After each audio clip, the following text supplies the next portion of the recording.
दोस्तों, एक जवान लड़का कहीं पर पहाड़ों में जा रहा था और वह बहुत ज्यादा परेशान था, बिल्कुल अकेला था। पहाड़ों में उसका रास्ता भी बिल्कुल सुनसान था।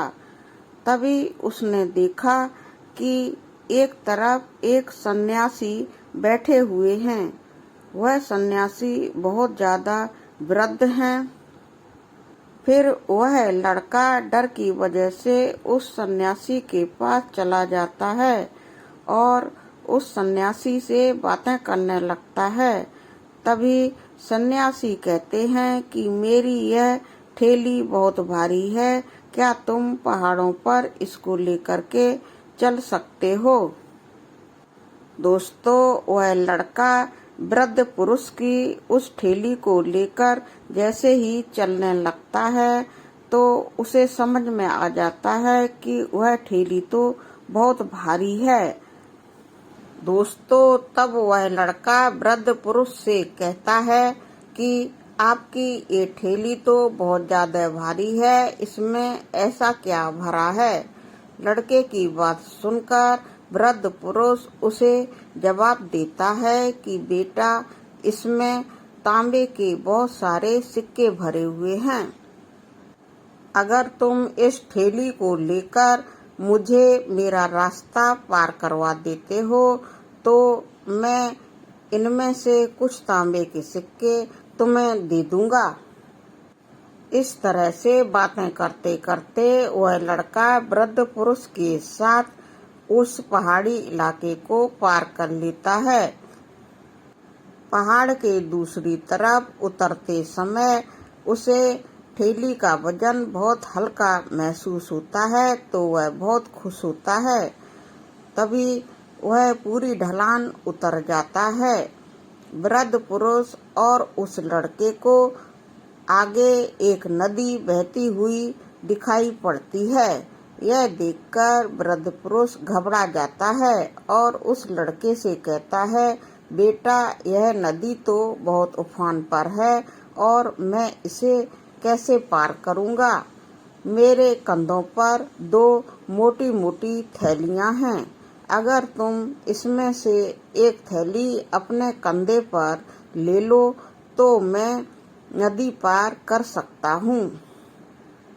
वह लड़का वृद्ध पुरुष का कहना मान लेता है और उनकी एक थैली को लेकर अपने कंधे पर रख लेता है और इस तरह वृद्ध पुरुष को नदी पार करवाने की कोशिश करने लगता है। तभी वह देखता है कि कंधे पर जो उसने थैली रखी है उसमें भी बहुत ज्यादा वजन है और वह बहुत ज्यादा भारी है। यह देखकर लड़का उस वृद्ध पुरुष से कहता है कि हे वृद्ध सज्जन पुरुष, इस थैली में ऐसा क्या भरा हुआ है? ये थैली तो बहुत ज्यादा भारी है। लड़के की बात सुनकर वृद्ध पुरुष उसे जवाब देता है कि बेटा, इसमें चांदी के कुछ सिक्के भरे हुए हैं। अगर तुम थैली लेकर मुझे नदी पार करवा देते हो तो मैं तुम्हें इसमें से कुछ चांदी के सिक्के दे दूंगा।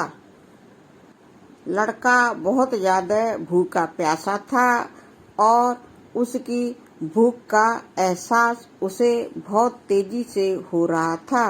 बेचारा उस थैली को लेकर वृद्ध को नदी पार करवाने लगा।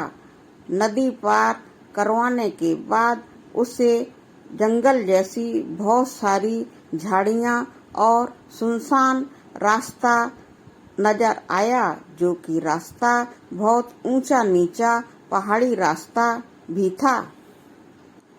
ऐसे सुनसान रास्ते को वृद्ध पुरुष भी देखकर घबरा गया। उसने उस लड़के से कहा कि बेटा, मेरे कंधे पर एक थैली अभी भी लदी हुई है। तुम अगर इस थैली को भी अपने दूसरे कंधे पर लेकर चलो और इस तरह से मुझे ये सुनसान रास्ता भी पार करवा दो तो ही मैं इस रास्ते को पार कर सकूंगा।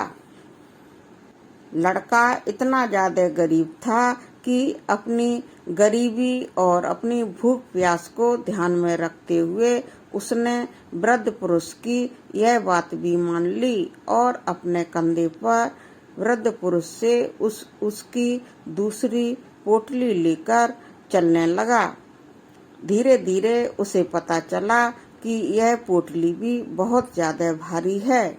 यह जानकर उसने वृद्ध पुरुष से फिर से वही सवाल किया कि हे वृद्ध पुरुष, इस थैली में ऐसा क्या भरा हुआ है कि यह इतनी ज्यादा भारी है।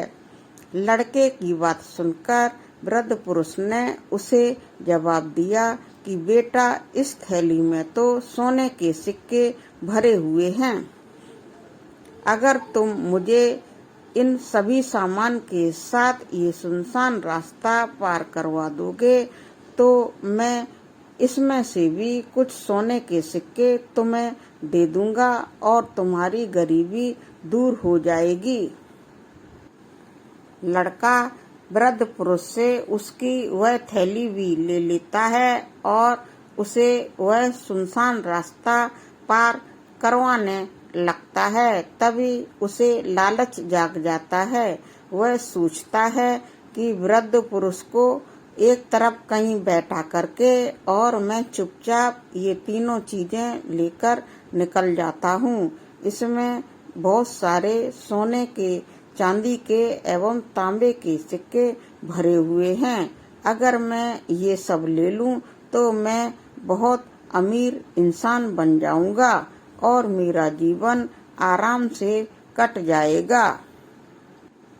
यह सोचकर लड़का वृद्ध पुरुष को झाड़ियों में छोड़कर बहुत दूर पहाड़ी इलाके में एक पहाड़ के पीछे छुप जाता है और सारी चीजों को खोलकर देखता है। इन सारी चीजों में बहुत सारा लोहा जंग लगा हुआ निकलता है, जिससे वह निराश हो जाता है। तभी वृद्ध पुरुष उसके पास तक उसको ढूंढते हुए पहुंच जाता है और उससे कहता है कि बेटा, तुम तो अच्छे इंसान नहीं निकले हो। दरअसल मैं एक अच्छे इंसान की तलाश कर रहा था। वैसे तो मैं इस राज्य का राजा हूँ और ये सारी जमीन जिस पर हम लोग अभी सफर कर रहे थे हमारी ही है। दोस्तों, वृद्ध पुरुष की ऐसी बातों को सुनकर उस लड़के को बहुत ज्यादा आत्मग्लानि हुई और उसने उन वृद्ध पुरुष से माफी भी मांगी। दोस्तों, इस कहानी से हमें यह सीखने को मिलता है कि हम कितनी भी परेशानी में क्यों ना हों, लेकिन हमें कभी भी लालच नहीं करना चाहिए। लालच करने का परिणाम हमेशा गलत ही होता है। दोस्तों, कहानी खत्म होती है। अगर यह कहानी आपको पसंद आए तो प्लीज वीडियो को लाइक करें, शेयर करें, कमेंट करें एवं चैनल को सब्सक्राइब करें। पूरा वीडियो देखने के लिए आपको बहुत बहुत धन्यवाद।